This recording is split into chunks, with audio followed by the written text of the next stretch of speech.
রসায়ন আসলে আমাদের চারপাশে ঘটে চলা অসংখ্য বিস্ময়কর ঘটনা। ভাবুন, একটি সাধারণ লেবু কিভাবে আমাদের মুখে টক স্বাদ নিয়ে আসে। এর পেছনে রয়েছে অ্যাসিডিক পদার্থের জাদু। আর কি জানেন, যখন সোডা এবং ভিনেগার একসাথে মিশে, তখন তৈরি হয় এক বিস্ফোরক রসায়ন। এই মিশ্রণে কার্বন ডাইঅক্সাইড গ্যাস বের হয়, যা আমাদের চোখে দেখা যায় ফেনার মতো। এছাড়া রসায়নের মাধ্যমে আমরা তৈরি করতে পারি রঙিন রাসায়নিক প্রতিক্রিয়া।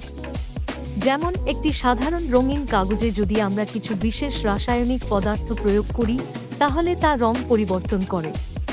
এটি আমাদের দেখায় কিভাবে রসায়ন আমাদের জীবনকে রঙিন করে তোলে। এখন ভাবুন, আমাদের শরীরের প্রতিটি কোষে রসায়ন ঘটছে। খাবার হজম থেকে শুরু করে আমাদের মস্তিষ্কের চিন্তাভাবনা, সবই রসায়নের ফল। রসায়ন শুধু একটি বিজ্ঞান নয়, এটি আমাদের জীবনকে রূপান্তরিত করার একটি শক্তিশালী হাতিয়ার।